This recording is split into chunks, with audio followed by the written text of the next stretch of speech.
Good morning and welcome back to another episode of Recharging the Human Battery here on AM 950 Radio. Dr. Synecropy is out today, so you've got me, Mandi Dickey, nurse practitioner, soloing it today.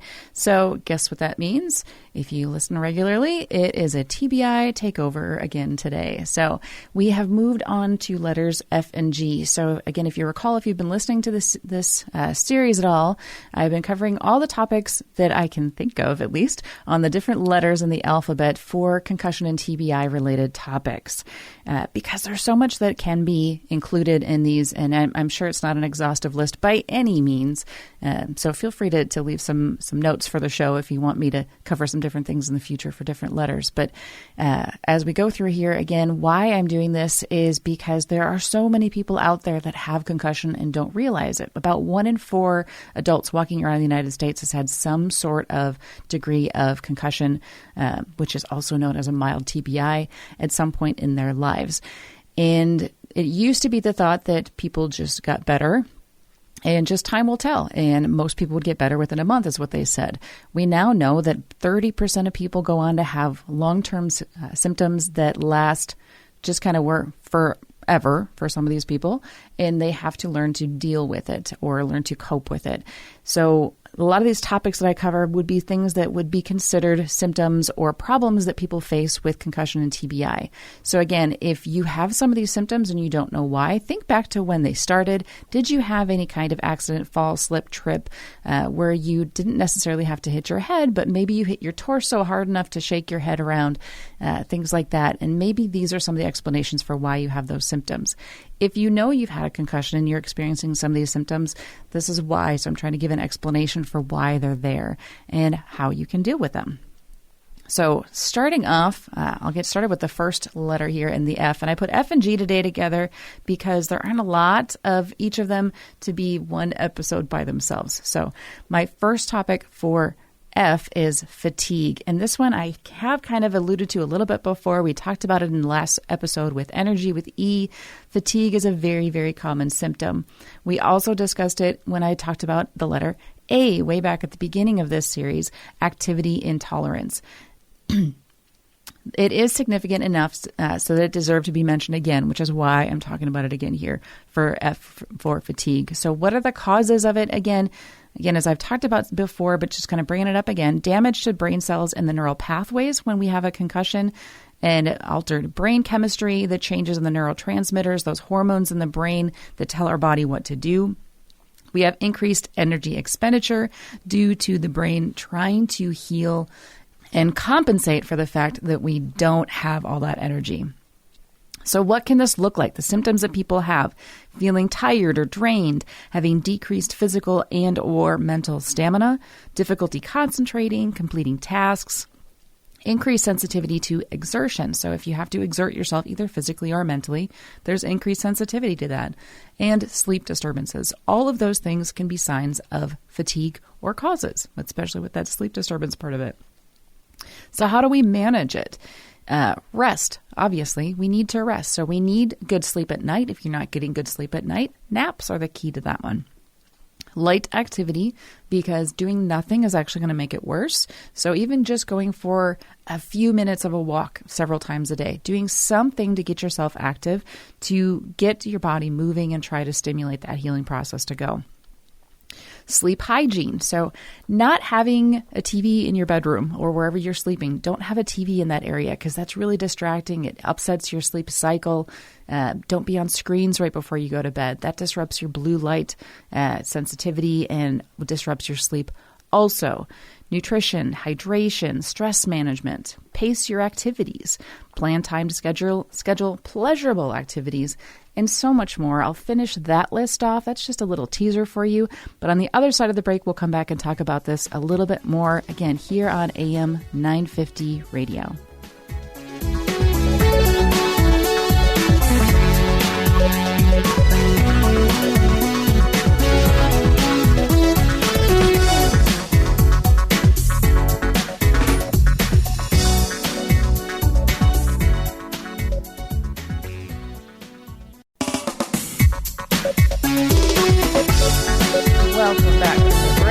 again here on AM 950 Radio. This is Recharging the Human Battery. Dr. Synecropy is out today, so you've got me, Mandi Dickey, covering the show, talking about TBI takeover today, ABCs of concussion. We're on letters F and G. Before the break, I was talking about fatigue and just started to kind of mention how to manage it. So we talked about management with rest, light activity, sleep hygiene. Nutrition is really important. I didn't talk about that one really much before the break, but nutrition is important. We need to make sure that we're getting enough protein, making sure that we're eating at regular intervals.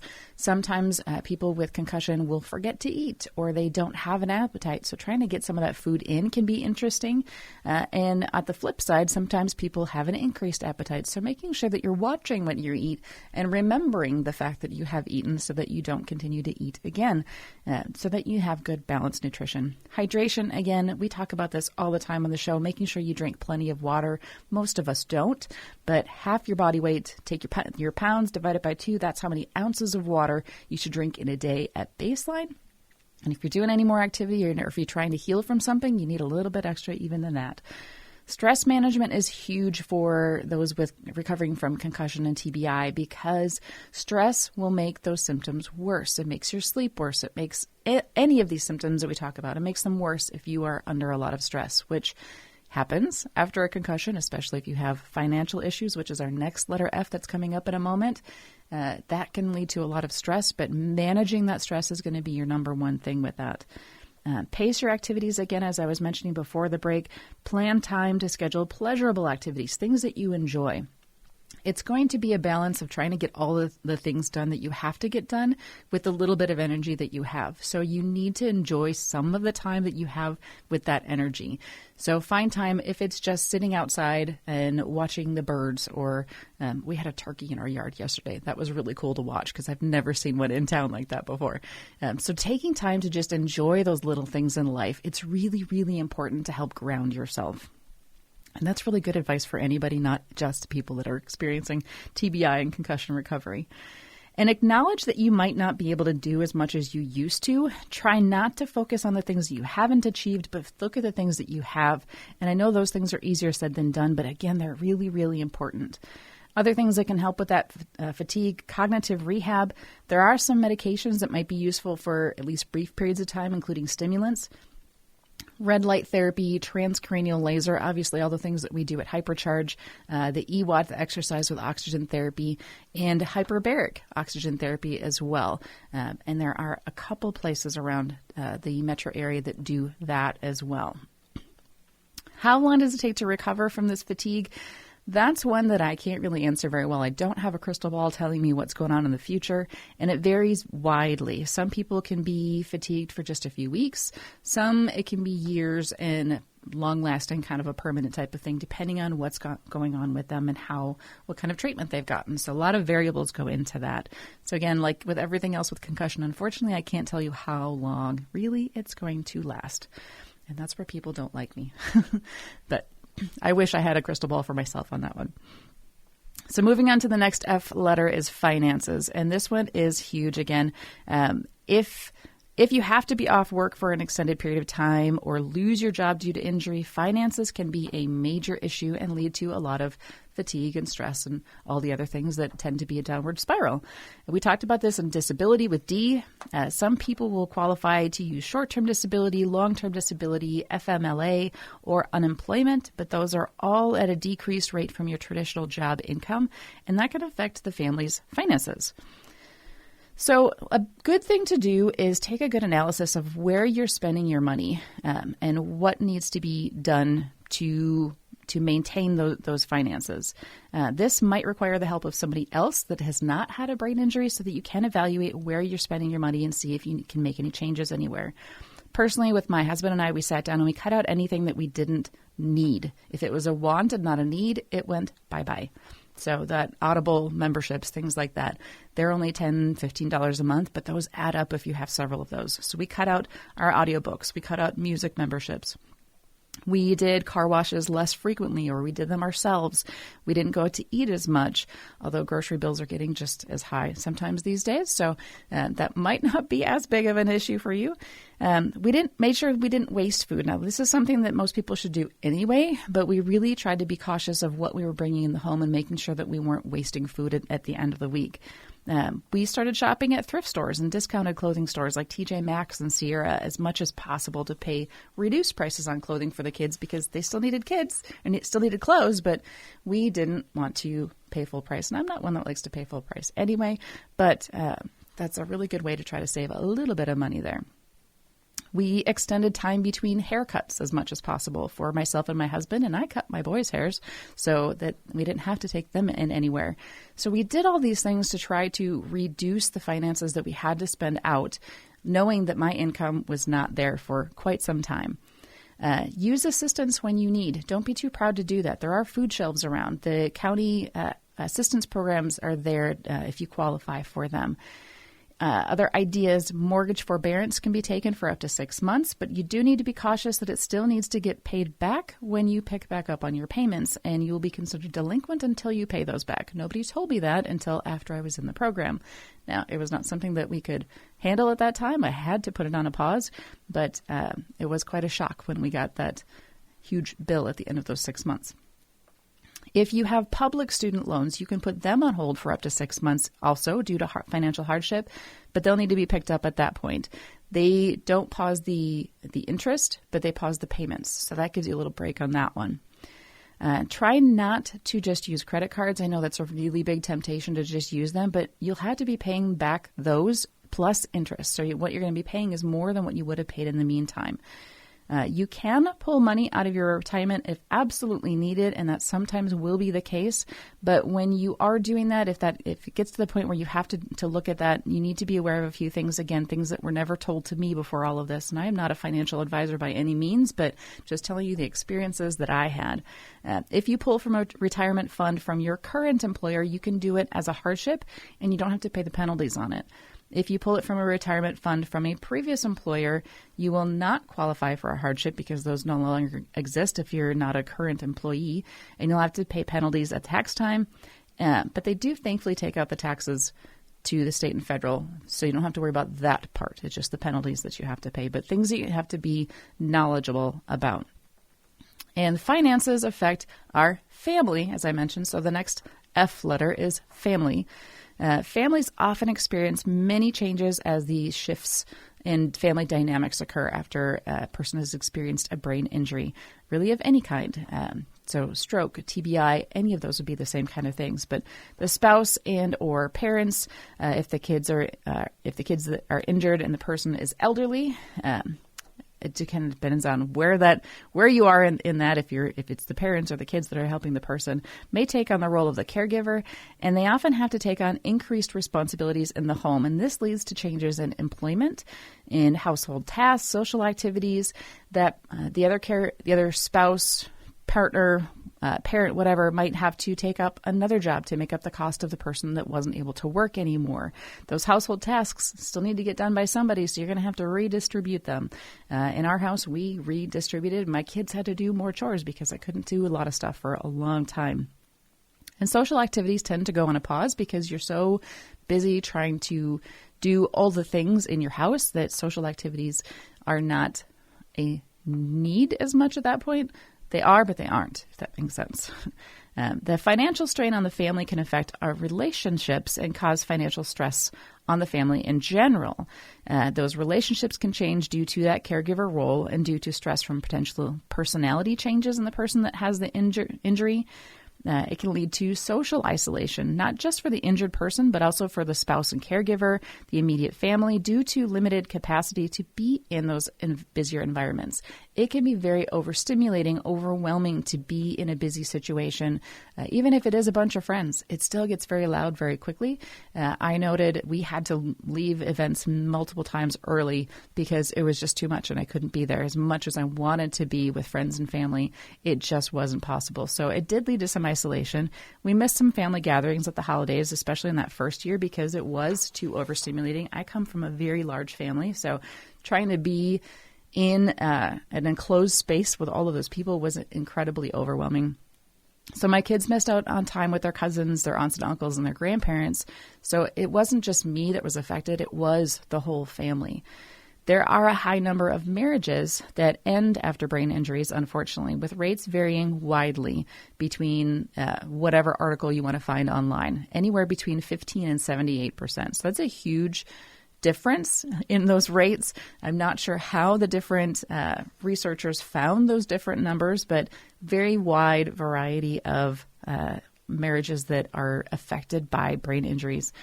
The factors that were found to influence marital stability included pre-injury relationship length. So those that were together longer before the injury tended to stay together more often. The more severe the head injury, the higher likelihood of divorce. If there was a history of substance abuse, there was a higher likelihood of divorce as well. And again, with that time frame thing, the older individuals at the time of injury were more likely to stay together, possibly because of that just length of time together as well. That said, some of the other sources that I was finding did cite that marriages that last tend to be stronger than they were pre-injury because you go through so much. There's so much stress you have to deal with. You really have to be open and honest with each other during that recovery time. So the marriages that do last do tend to be stronger after that injury. How can we manage family issues? Respite care. So if the spouse or parent or child is now the caregiver of that loved one, taking some time for respite, getting some help with that so that you can have time for yourself, because that's really, really important. We talked about those caregiver needs back in letter C. So very, very important. Counseling for individuals and families is also very beneficial. I think I've mentioned on here before, my husband and I went through it after my injury, and it was amazing for our relationship. Helped us to definitely be a stronger family unit after my injury. Open communication. And this is one that's important for everybody. I think we all could probably communicate a little bit better, but open communication about what you need as the individual, what the caregiver needs, making sure that everybody's needs are actually being met is really, really important. Caregivers need to prioritize their self-care so that they don't get burnout and so that they don't start to feel resentment of that loved one that they're taking care of. So lots of things that come into play there. A very similar and related topic is friendships, another F word. Good F words here, though, right? Friendships also struggle like families do because friends have a hard time adapting to the changes after someone's brain injury. They don't have to be there. They're not seeing it 24/7. They're the ones that come in for social events, or maybe you're texting or calling periodically, but they're not seeing the everyday burden that the person with the concussion and TBI has. So they do have a hard time adapting to that, especially if the injured person is not able to tolerate those gatherings of friends for a while and might need a quieter environment. If your group of friends tends to be louder, the group activities tend to be at clubs or bars, loud restaurants, that might be something that's off limits for that person with the brain injury. So there is a bit of social isolation and a little bit of distancing, and sometimes those friendships grow apart afterwards because of that, because you just can't spend the same amount of time with them.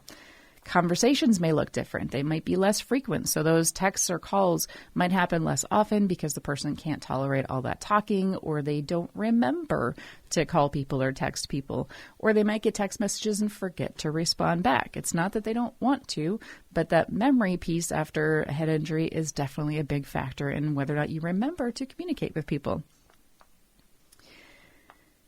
And with any critical time in your life, you need to kind of, you tend to kind of find out who your real friends are, as they always say. When something big happens in your life, you tend to find out those people that are going to be with you through it and those that aren't. And sometimes friendships do end as the romantic relationships did, as I mentioned just a minute ago, after that brain injury. So if you are friends with someone who's had a brain injury, some tips for you if you are that person, the friend of the brain injured person. Remember to check in with them. And if they're not, especially if they're not reaching out to you, please remember to check in with them, because again, it's not because they don't want to communicate with you. It's that they either can't or they don't remember. Offer specific assistance rather than saying, reach out if you need help, because the person may either not want to be a burden or they might not know what they need help with. I had one day that my adult son offered to come and help me clean up different areas of my house because I wasn't able to keep up with everything. And I couldn't ask him specifically what I wanted, but he said, I'm going to come. This is the day that I can come. Is it okay if I can be there? And that was probably the most helpful thing that anybody's ever done for me, is just say, I'm going to be there on this day, and then we'll do whatever. And he did everything. I just kind of supervised because I did not have the energy to do all the things that he was doing. But we got through so many things in my house that there's no way I would have been able to do it on my own. That was, again, probably the most helpful thing that anyone has ever done in my recovery process, because I couldn't ask for that help myself. I didn't know how to ask for it. I tend to be a very proud person. I don't like to ask for help, so that was another part of it as well. And so having somebody just offer that, if you are the friend or the family member, that's a great thing to do for that person that's injured, because they're not going to be able to ask for exactly what they need. And then last part for those friends of the injured person, have patience with your injured friend and don't give up on them. This is the time that they need you the most. So again, if you are those friends, just remember those little tips. The next F letter is frustration. And that one, I think you've probably gotten hints to all the different things that I've talked about throughout these ABCs, but frustration comes easily.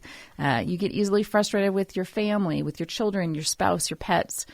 We talked about this a little bit with anger in the letter A. You get easily upset by things that you can't do that you used to be able to do. You get frustrated about finances, as we just talked about. You get frustrated with people who don't understand, including family and friends. You get frustrated when you don't understand something that you should understand, or at least something that you would have understood previously. Because again, that whole concentration piece, the understanding, really realizing what's going on around you gets affected. So just understanding written words, spoken words, all the things that you need to do on a daily basis. When you don't understand and you can't process what's going on, that leads to a lot of frustration. Frustration leads to depression. We talked about depression with the D letter again. It is easier said than done, but you need to give yourself some grace on this. And I had so many people telling me this all along in my recovery as well, that I needed to give myself grace. Think about how much patience you would give to somebody around you, and that's the amount of patience you should give yourself. Unless you're one of those people that has no patience, then you need to learn to grow that. If you're caring for somebody, you need to realize that they're getting just as frustrated with themselves as you get with them at some times as well. So how do you manage that one? Again, there's going to be a lot of thinking, a lot of processing on both sides, and a lot of patience, a lot of comforting.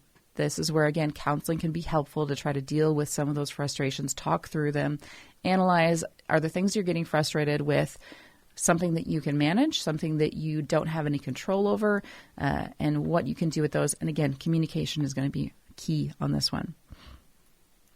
Fear is my next F letter. Fear can be for many reasons. If someone is severely injured and hospitalized, especially if they're on a ventilator with tubes coming out of everywhere, the family is the one that's going to be fearful at first, because they're fearful about their injured loved one's recovery, the unknown.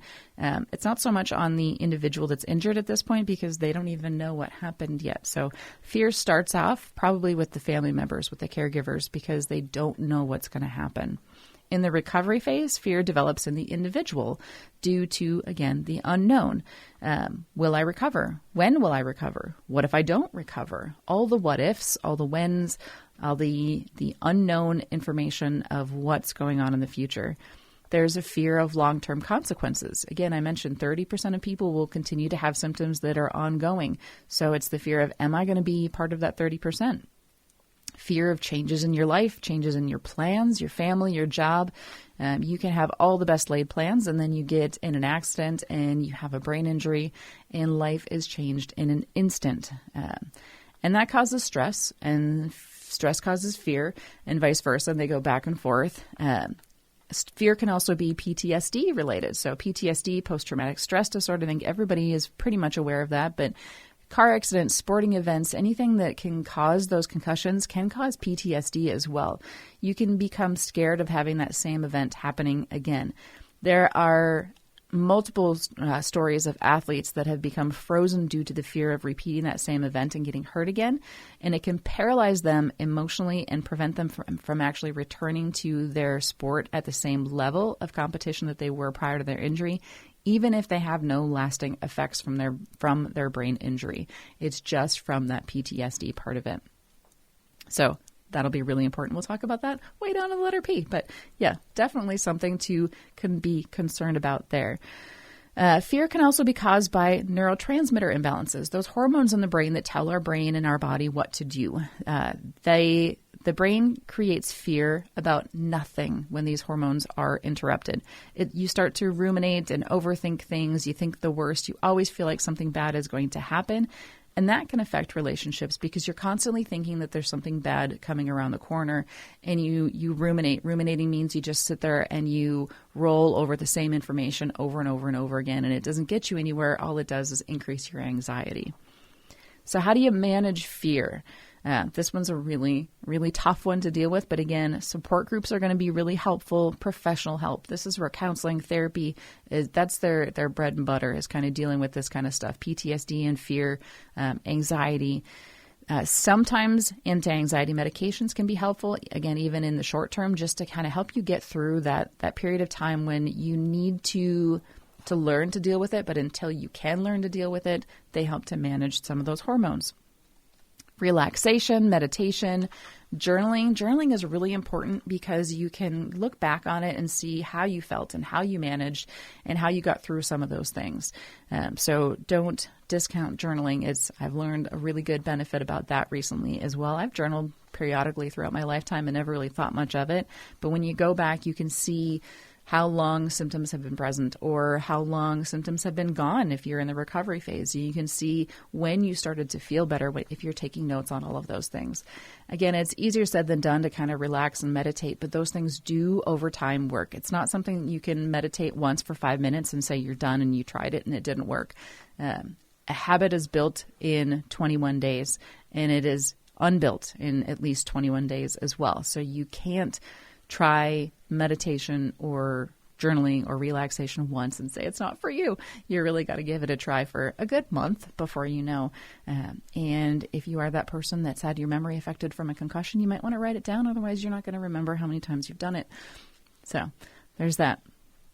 My last F letter is foreign accent syndrome. And this is a fun one that I actually learned about last month when I went to the National TBI conference because I met somebody who had it. And I didn't realize that it was something that could happen after a concussion. I knew it was possible after a stroke, but those two things are actually very similar. They're both brain injuries. One's acquired and one actually, they're both acquired. So both acquired brain injuries, and both can have similar effects on the brain. So foreign accent syndrome is a sudden foreign accent without learning a new language. So you don't learn a new language. You don't speak different words. You just speak the same words with a different accent.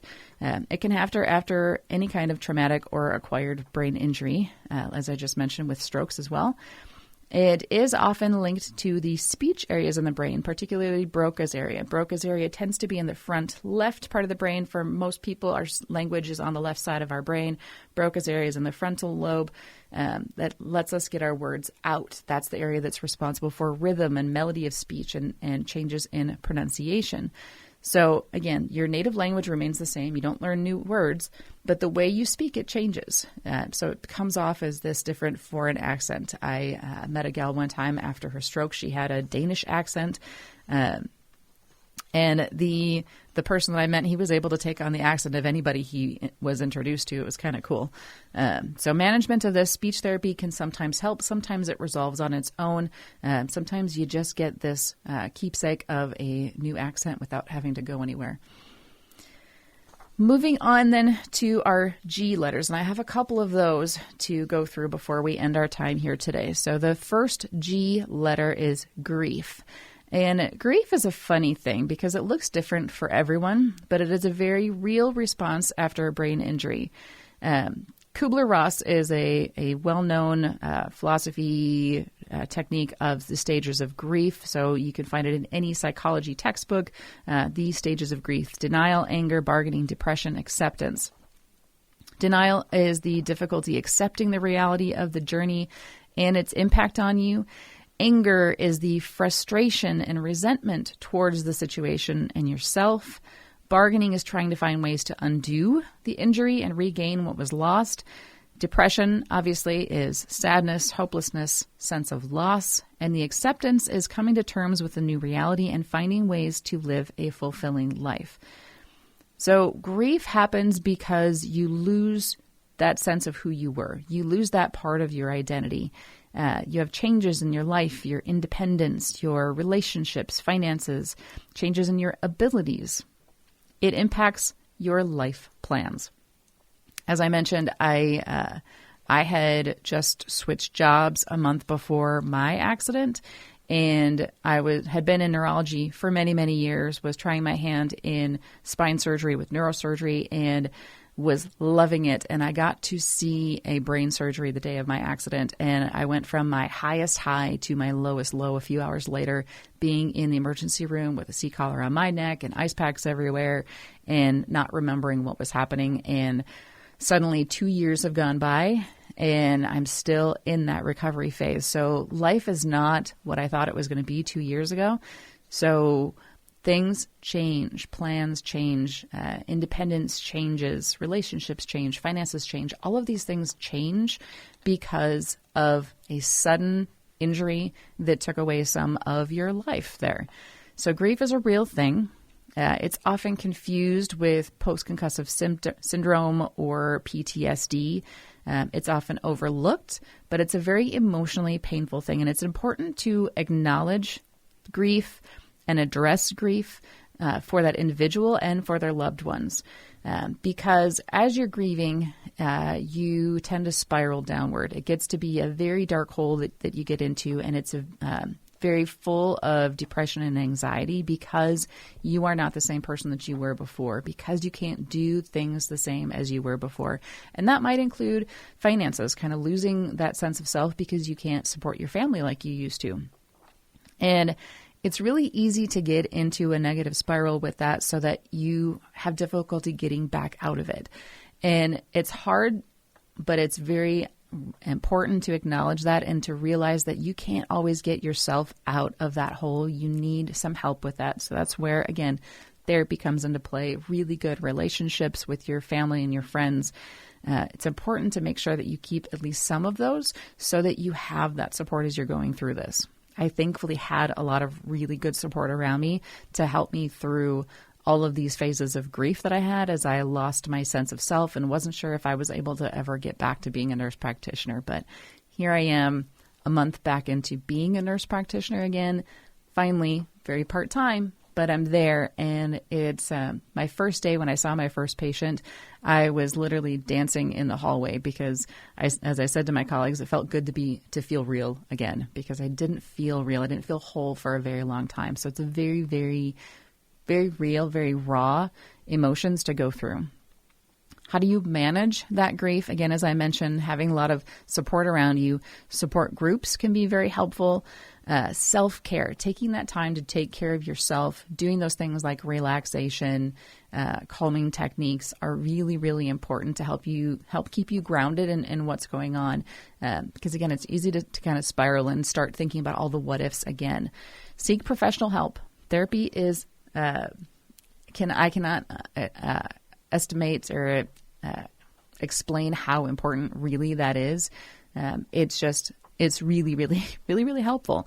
One of my therapists was what helped me get through kind of the PTSD and get into the acceptance part of it.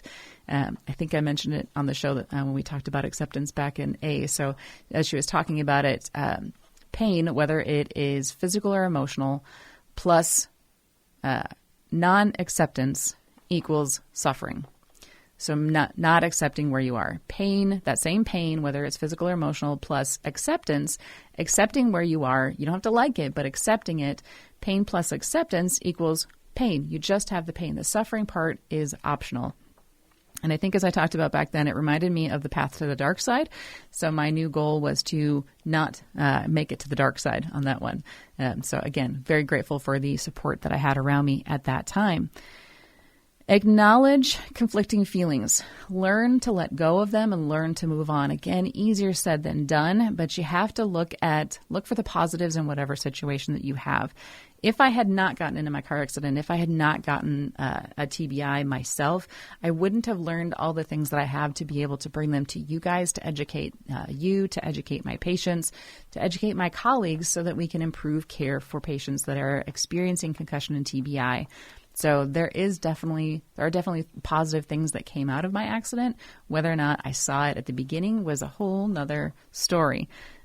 Be patient, focus on those strengths, focus on the fact that you can do things. And as you're able to do things, celebrate those little wins, because sometimes they come too far and few between, but when they do come, you need to celebrate them. And give yourself time and permission to grieve. You cannot skip this step. It's not just a skip the go and collect your $200. It's not that game. We're not doing that. You can't just snap out of it. You can't just get over it. You have to go through it. There's a song, if you're going through hell, keep on going, because you have to. You can't just sit there and wallow in it. And grief can happen to the person that's injured. It can happen to the family as well. So acknowledge it, support it, work through it. And the key part there is through. The next G topic is gender differences.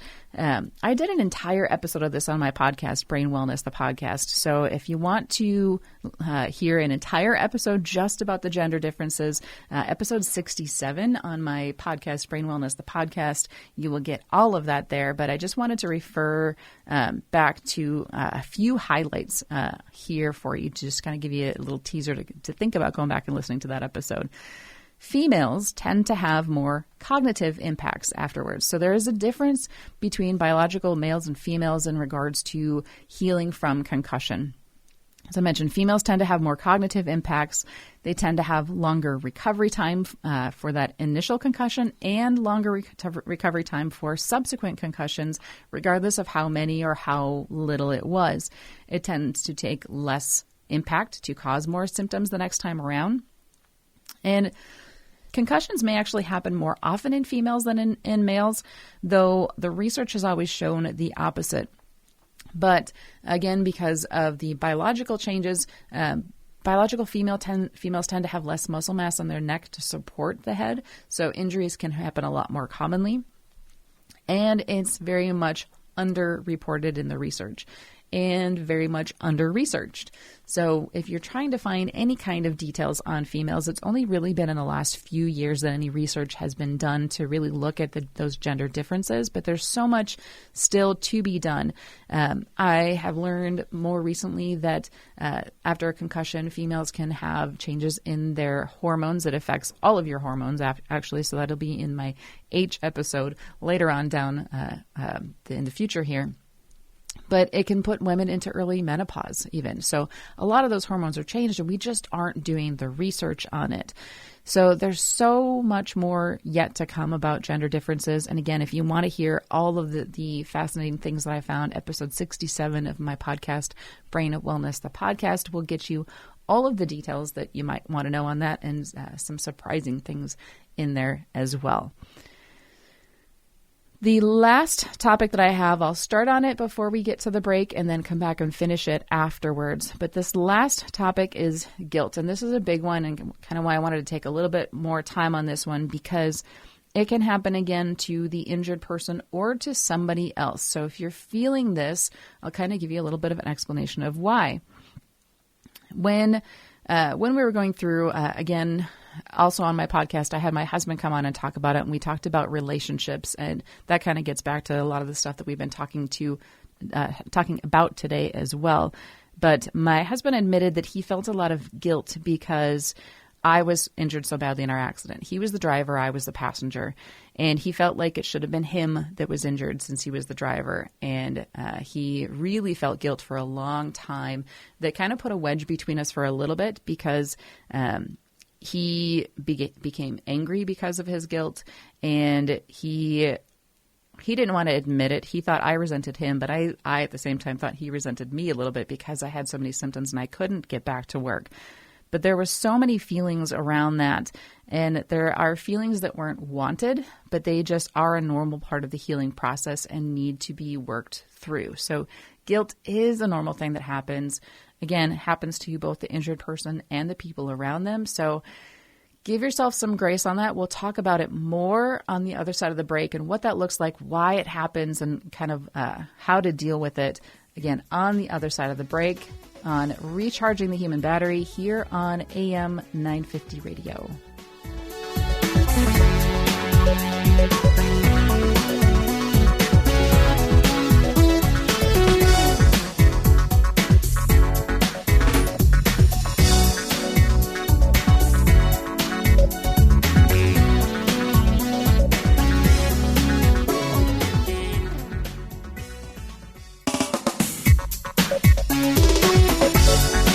Welcome back one last time today on Recharging the Human Battery here on AM 950 Radio. Again, Dr. Synecropy is out. You've been listening to me, Mandi Dickey, all day long today. Nurse practitioner extraordinaire, as he always likes to say. So concussion is my thing. Brain injury is definitely my wheelhouse. So when I get the chance to talk about it, I always love to take that chance. So today we've been talking about letters F and G in the ABCs of concussion in my TBI takeover time here today. So we've talked about lots of different topics. Before the break, I was talking about guilt and talked a little bit about how my husband admitted that he was feeling guilty that I was injured and he wasn't injured quite as badly in the accident. Turns out he did have a little bit of a concussion as we've been going on these last couple of years. He is experiencing some similar symptoms to me, just not anywhere to the degree that I had them. So again, he still feels guilty about that part. But there's guilt on the part of the individual that's injured as well. And that guilt can come from loss of abilities, feeling guilty that you can't do the things that you did before, especially if those were things that brought in money for the family. Guilty that you cannot keep up with housework or kids' activities because of your symptoms. Because again, it just gets overwhelming to try to do all the things all the time. I always talk about how before my accident, I worked a full-time job and I had a part-time job and I had my podcast and I was training for a marathon and I had all the kids' activities and I was doing all the things. And I haven't been able to do any of those things to the same degree that I did before my accident. So there's been a lot of guilt that I can't keep up with all of those things. Guilt and shame can be symptoms of depression, which also happens at higher rates in brain injuries. We talked about in letter D again too. You can be guilty because of how your brain injury has impacted your loved ones, because it's not, even though our disabilities are invisible, what we do to other people is not invisible. So I can see how my brain injury has affected my family. I can see it very clearly. And that does make me feel guilty that I haven't been able to get better faster. But trying to force myself just made it go slower. So that was fun. And then there's something called survivor's guilt. And we talk more about survivor's guilt when people are in an accident and somebody passed away in the accident and other people lived. But you can also feel survivor's guilt just because of how you survived and how you recovered. You can feel that when you meet other people who have had brain injuries as well, and you kind of feel a little bit bad about how their recovery has gone. Again, when I went out to that brain injury conference in DC last month, I met a lot of people who had been injured for many, many years, and some of them had not had the same opportunities that I had. I had hypercharge here, and that I literally drew out pictures that I put in my book about feeling like my brain was being jump-started, because that absolutely jump-started my healing process. Going to hypercharge, doing the laser, the red light therapy, all of the things at hypercharge that we do there. And other people didn't have those experiences, and other people had not gotten better like I had. And the other treatments that I got in the neurofeedback, the neurological chiropractor, all of these other things, I had opportunities that other people didn't. So as I'm getting back to work, even just the part-time work, as I'm getting back to the thing that I enjoy doing, the thing that gives me passion, and as I'm able to do these shows and do my podcast and do all these other things, I felt a huge amount of guilt when I met these other people who had had injuries for a decade or more, and they still weren't back to what they were doing, and they were living on disability and not what they were doing before, having a lot of anxiety and depression because they couldn't do the things that they were before. So that survivor's guilt is real when you feel like you've been healing better than other people and you wish that same thing for them. So how do you manage that kind of guilt? Again, support groups, professional help, counseling is really important. Counseling, communication, talking to others, self-care, self-compassion, focusing on your strength, engaging in activities that bring you joy, some of those things that kind of turn that look into a positive outlook. Cherishing beautiful things in life. As I mentioned, that turkey that was in my yard yesterday. That was so much fun to watch that. Don't hide yourself. And for family members, be aware of those emotional challenges that can arise with the brain injury. Be patient with your loved one. Support them. Get support for yourself. As we talk about every week on here, take care of yourself. Take care of your family. Thanks for listening.